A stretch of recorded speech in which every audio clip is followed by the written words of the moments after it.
myself Dr. Tinu George. I am working here with Al-Azhar Dental College Hospital as Assistant Professor in Pediatric and Preventive Dentistry. Today we shall discuss in detail about the topic traumatic injuries to anterior teeth.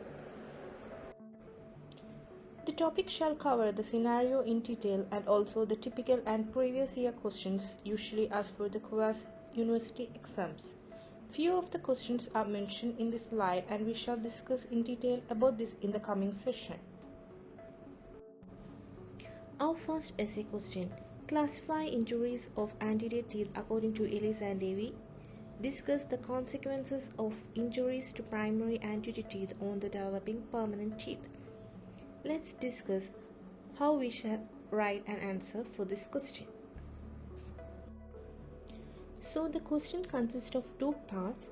First part is classification by Ellis and Davy, and the second part is consequence of permanent dentition by the traumatic injury to the primary teeth. Let's see what is Ellis and Davy classification. Ellis and Davy in 1960 classified traumatic injuries to anterior teeth into 9 classes, out of which up to class 8 it is talking about permanent teeth and class 9 is discussing about primary teeth trauma. So what is class 1? Class 1 is simple fracture of crown involving only enamel with little or no dentin. So it's a fracture involving enamel. Class 2 is extensive fracture of crown involving considerable dentin but not exposing dental pulp. So it's a fracture involving dentin. Class 3 is extensive fracture of crown involving considerable dentin and exposing dental pulp. So the point to be remembered is class 3 is pulp involved fracture. Class 4, the traumatized tooth that becomes non-vital with or without loss of crown structure. So class 4 means a non-vital tooth. Class 5 is total tooth loss, otherwise called avulsion. Class 6 is fracture of root with or without loss of crown structure. Class 7, displacement of tooth with neither crown nor root fracture.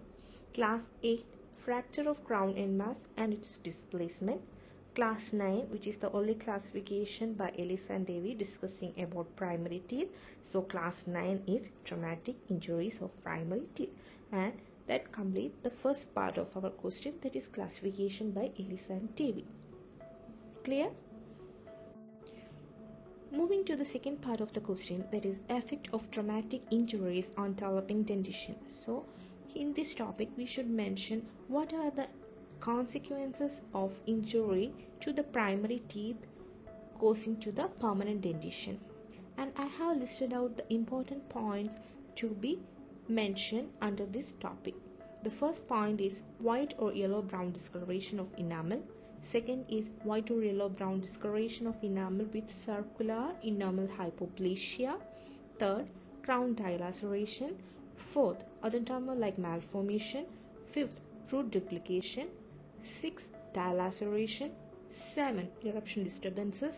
8. Sequestration of permanent tooth jumps. And 9. Partial or complete arrest of tooth formation.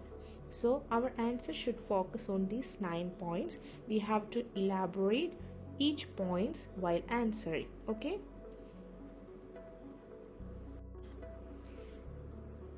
Our next essay question: discuss various classifications of traumatic injuries to anterior teeth and discuss the management of Ellis class 3 fracture in an 8-year-old child.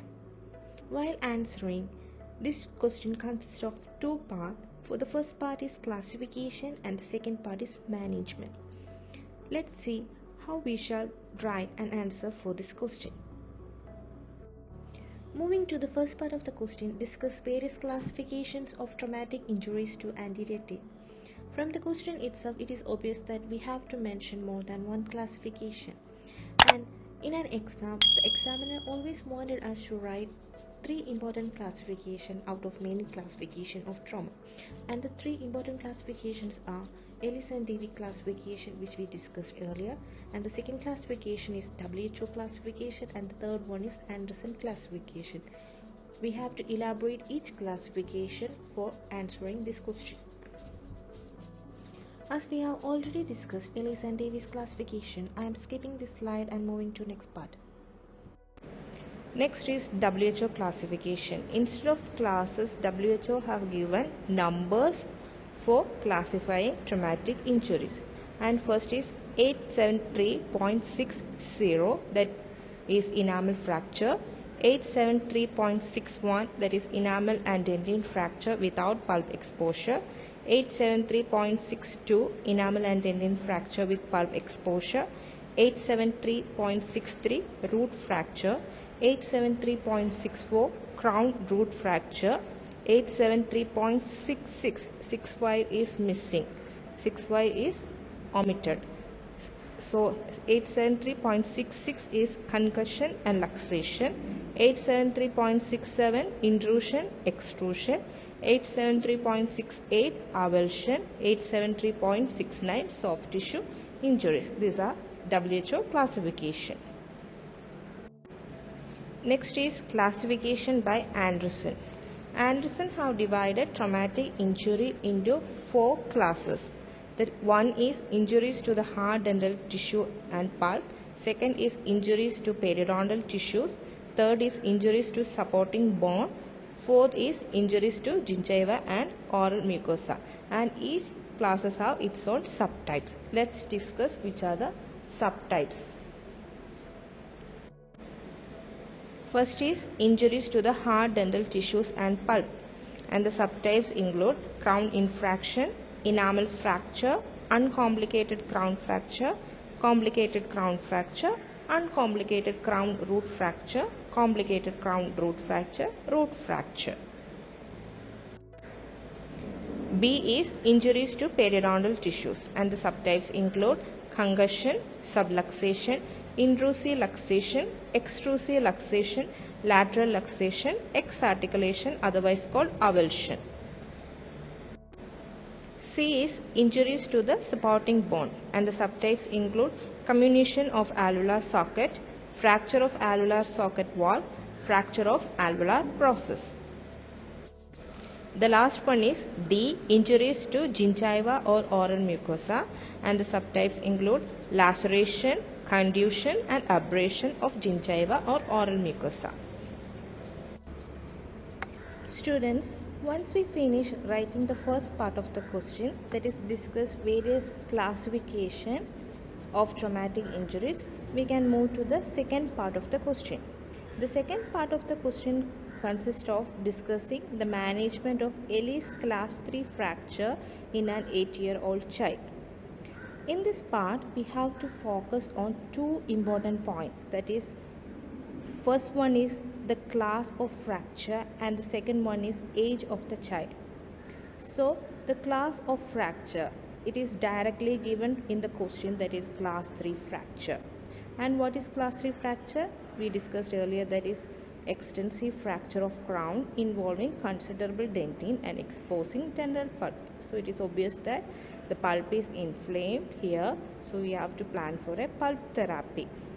The second point which we should focus in the question is the age of the child. And what is the age of the child? 8 years.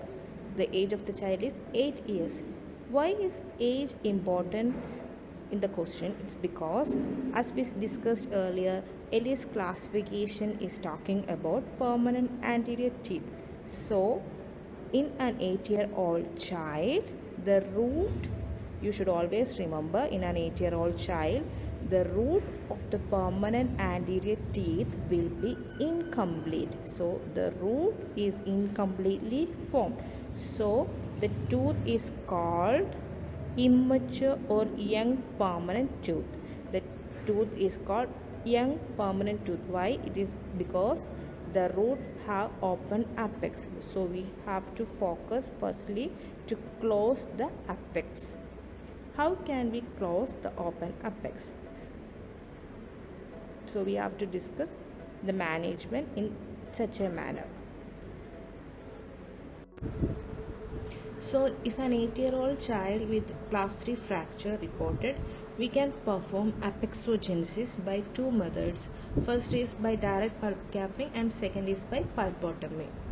And we can perform direct pulp capping if the exposure is less than 2 hours with minimal hemorrhage and the tooth is whitened, we can perform apexogenesis by direct pulp capping.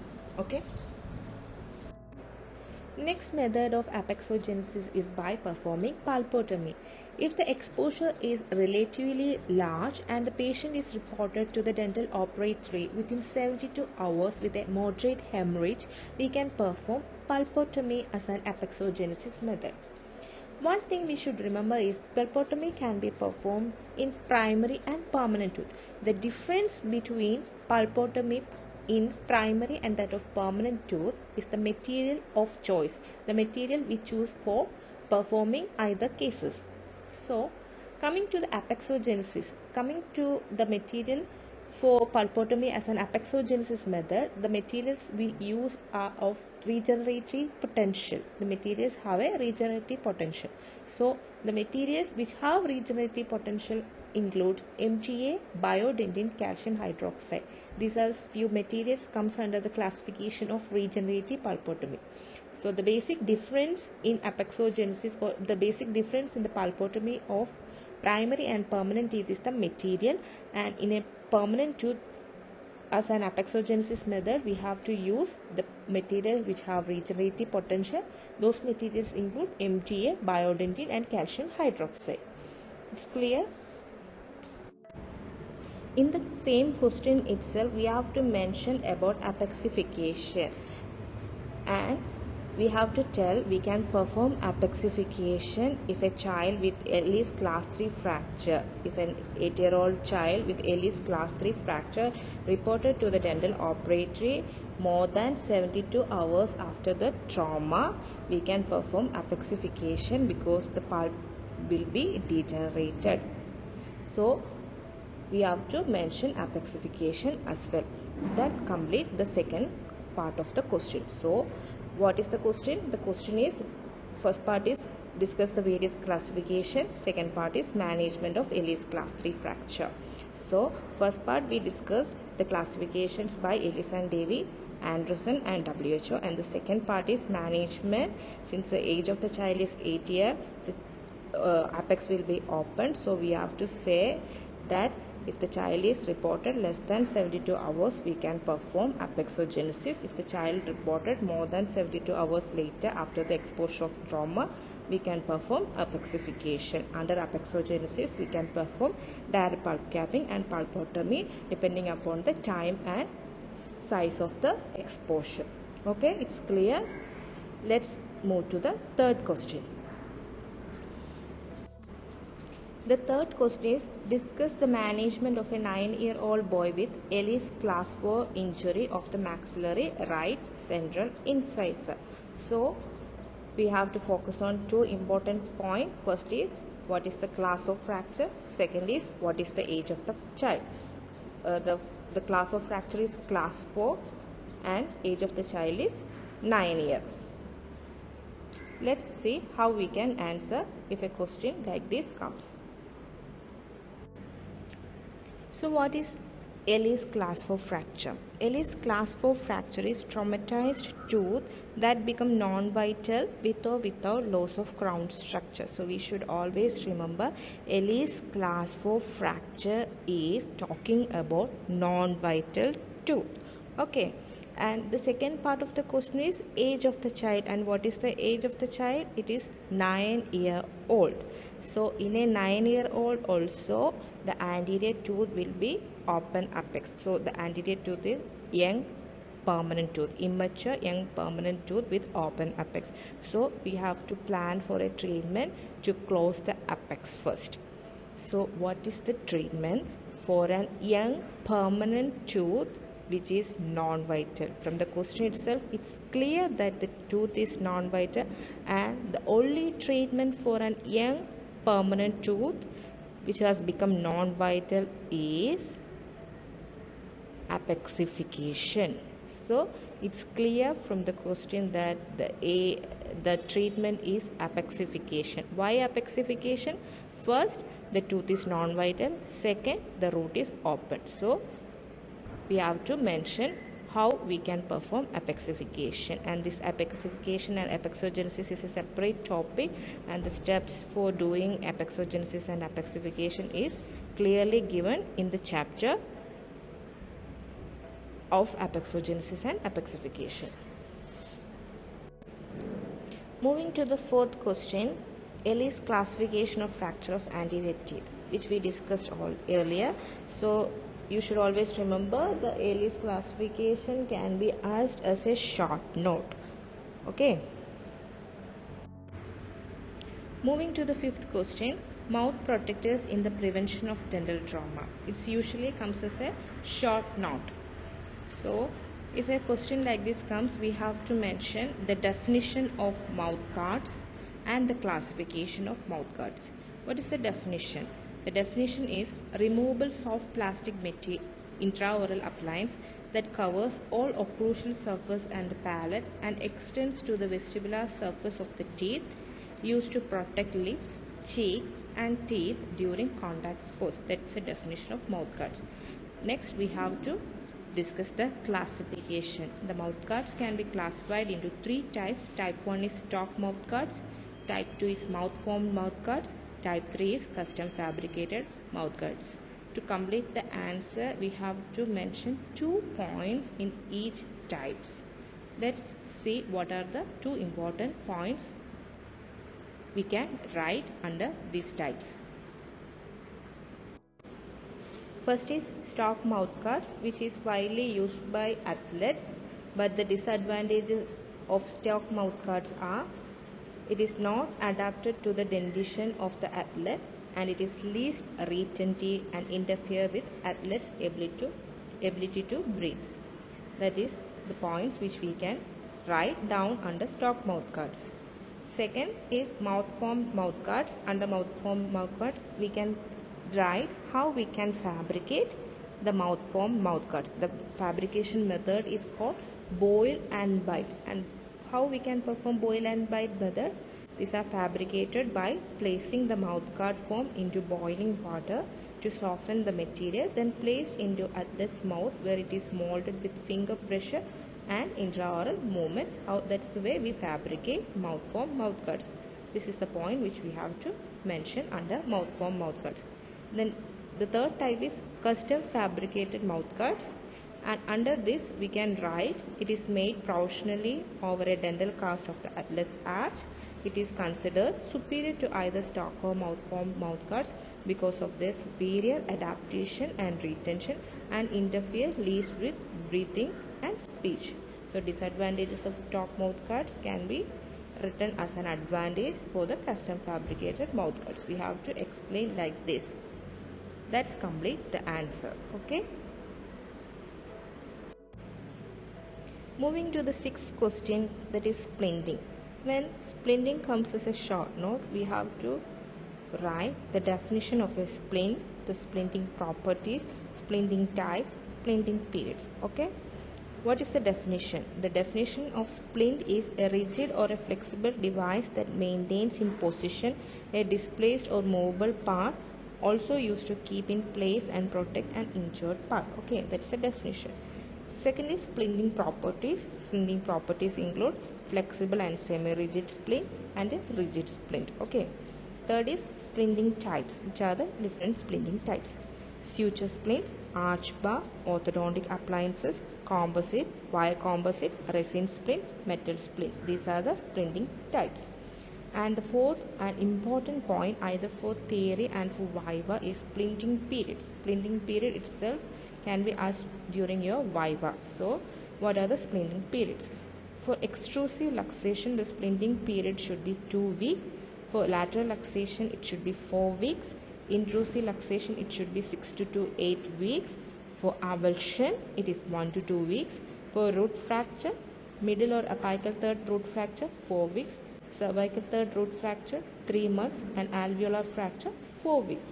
Once you complete answering these 4 points, your answer is complete and you can score 4 marks. Okay. Seventh question, measures for stabilization of avulsion tooth. If a question like this comes for your exam, you have to mention about permanent tooth as well as primary tooth. And what are the measures for stabilizing Abel's permanent tooth, which includes preparation of root and splinting. The preparation of root is by either by alendronate or by emdogain, and these materials are used for preventing root resorption. The second part is splinting. Splinting, we can use a rigid flexible composite splinting for Abel's tooth, and the splinting period for an Abel's tooth is 1 to 2 weeks. These are the important points which we have to mention for a permanent tooth. For a primary tooth, primary Abel's tooth, there is no treatment. We are not planning to reimplant, or we don't perform any treatment for an Abel's primary tooth. We have to clearly state that point. That complete the answer. Okay. 8th question, storage media for Abel's tooth. For answering this question, we have to mention some of the storage media for Abel's tooth, and they are saline solution, tap water, saliva, milk, Hank's balanced salt solution, coconut water, Viaspan, Gatorade, propolis, contact lens solution, emdogain, egg white, Eagles medium. Then we have to elaborate few points under some of the storage media. Like for saline solution, we have to say it is compactable to cells of periodontal ligament, but it lacks essential nutrients for the metabolic needs of the periodontal ligament cells, so it is harmful if we kept the tooth for more than 2 hours. For tap water, it's an unacceptable media for storage. For saliva, we can store the tooth for less than 1 hour. Milk, the pH and osmolality is compactable to periodontal ligament cells and can be used for the first 20 minutes after avulsion. Then the most important storage media, that is Hank's balanced salt solution, otherwise called HBSS. Under HBSS, we have to mention some of the points like it is biocompatible with periodontal ligament cells and the pH is 7.2. It is the best solution for storing Abel's tooth. The shelf life of Hank's balanced salt solution is 2 years, and it is commercially available as Save a Tooth. This is the commercial form. So once we finish writing all these points, our answer is complete and we can score 4 marks. Okay. Moving to the 9th and final question, avulsion. Avulsion can be asked either as a short note or as a long essay. If it comes as a short note, we have to write the definition, clinical and radiographic features, treatment and prognosis. And if avulsion or class 5 fracture comes as a long essay, we have to elaborate the treatment part. When avulsion comes as a long essay, we have to elaborate the management, and the management consists of 2 parts.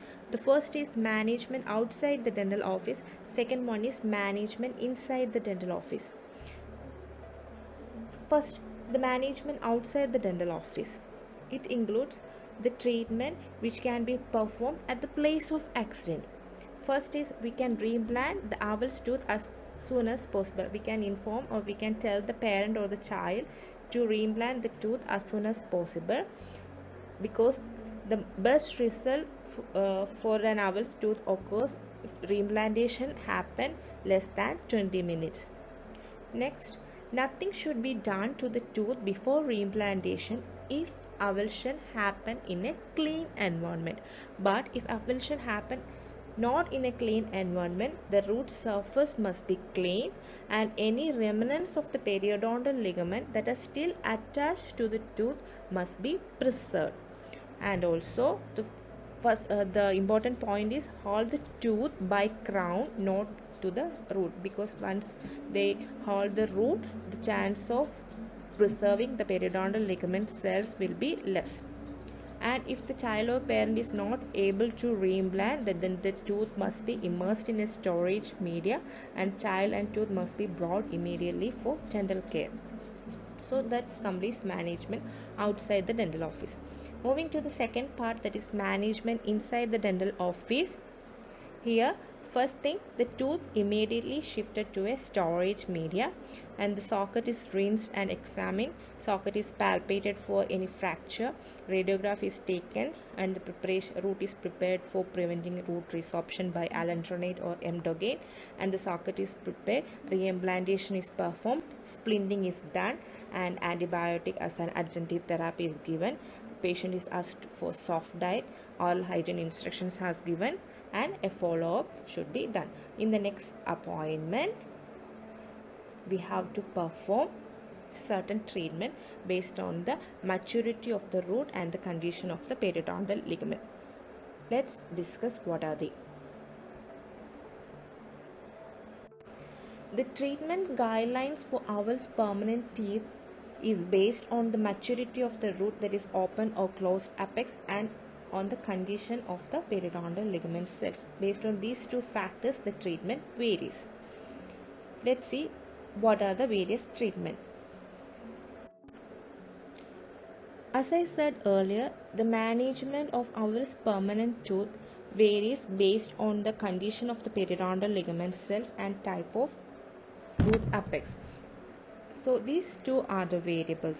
You should always remember these two things are variable, but our treatment part remains the same. That is, I have kept the treatment into 3 boxes.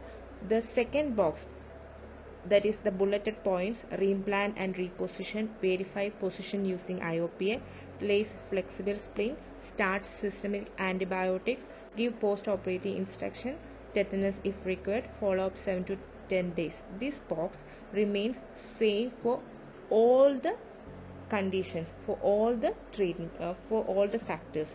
Like first one is the root apex is open. That's a variable. Second variable is condition of the periodontal ligament cell. If the periodontal ligaments, if the tooth is reimplanted immediately, so the periodontal ligament cells are viable. So the treatment includes the second box, which is a constant for all the treatment, and the third box is, since it is an open apex, we have to perform apexogenesis or apexification based on the vitality. If the tooth is vital, we can perform apexogenesis. If the tooth is non-vital, we can perform apexification. So that completes open apex with a viable periodontal ligament cells. Next condition, so the second condition. So next condition is open apex, but the tooth has kept outside the oral cavity for 15 minutes to 6 hours, but it is stored in a good storage media like milk or Hank's balanced salt solution. In this case, first treatment is soak the tooth in 1% doxycycline for 5 minutes, followed by our box that I said earlier. This box remains same for all the treatment. And the final treatment, because here the root is open, we have to perform apexogenesis or apexification. That part also remains the same for open apex root. Okay. Coming to the next condition. Here are 2 variables, that is the condition of the periodontal ligament cells and the root apex.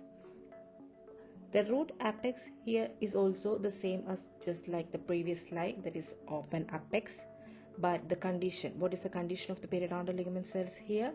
The tooth has been kept in a non-physiologic media for 15 minutes to 120 minutes, or the tooth has been kept with a extra oral dry storage time of less than 1 hour. In this case, we have to transport the tooth into a physiologic medium, and our first box, which remains the same, and the second box, which is also same, because our first variable, that is the root apex, is similar to the previous slide, that is open apex. So in case of open apex, the final treatment is apexogenesis or apexification. Here only the condition of the periodontal ligament cells varies. That's why there is an additional change in the treatment plan, that is transport to a physiologic media, followed by our first box, which remains the same, and the second box also same. Clear? So the next case scenario, the two variables, that is the condition of the periodontal ligament cells and the root apex. The second variable, that is the root apex, remains same as just like the previous slide, that is open apex. So we know that our final treatment will be same as just like the previous slide, that is apexification and apexogenesis, and only the condition of the periodontal ligament cells is different in this case. So there is some other few steps which we have to do for reassuring the periodontal ligament cells. So what are they? First of all, the condition. What is the condition of the periodontal ligament cells? It has been kept more than 60 minutes in a dry storage medium. So in this case, we have to soak the tooth in citric acid for 3 minutes, followed by placing the tooth in sodium fluoride for 20 minutes, followed by our box, which remains the same, and our final box, which is also same because our root apex is open, which is similar to the previous slide. Clear? So another case scenario here, our second variable, that is the root apex. Here the root apex is closed, and what is the condition of the periodontal ligament cells? Here the here the tooth is streamlined immediately. And what are the treatment? So if the tooth is streamlined immediately, we can perform our first box, which is same as just like all the previous slides, and the second box, that is, in previous slides the root apex is open, so we have to perform apexogenesis or apexification, but here the root apex is closed, so we can perform directly root canal treatment. That is the difference between open and closed apex. In open apex we can perform only apexogenesis or apexification, but in case of closed apex we can directly perform root canal treatment. So that's the difference. Moving to the second case scenario, here the variable, that is the condition of the periodontal ligament cells, is only changing. So closed apex, and the condition is the tooth is stored 15 minutes to 6 hours in a good storage media, that is in a Hank's balanced salt solution. What we can do, as I said earlier, we can soak the tooth in 1% doxycycline for 5 minutes, followed by our box, which remains the same, and the final box, since the tooth is closed apex, we can perform root canal treatment. Simple. Next condition is closed apex, and the tooth is stored in a non-physiologic media for 15 to 120 minutes, or the extra oral dry storage time is 16 minutes. What is the treatment? First we have to transport to a physiologic medium, followed by our box, which remains the same, and the final box, closed apex, root canal treatment. Okay, and the final condition, that is the tooth is kept for more than 60 minutes extraordinarily. So what we can do in case of closed apex, also the same, like we have to soak in citric acid for 3 minutes, followed by placing it in sodium fluoride for 20 minutes, and our box, which remains the same, and the final box is also remain same for closed apex. Clear? Okay, so that's complete our today's section. Thank you for listening. Thank you very much.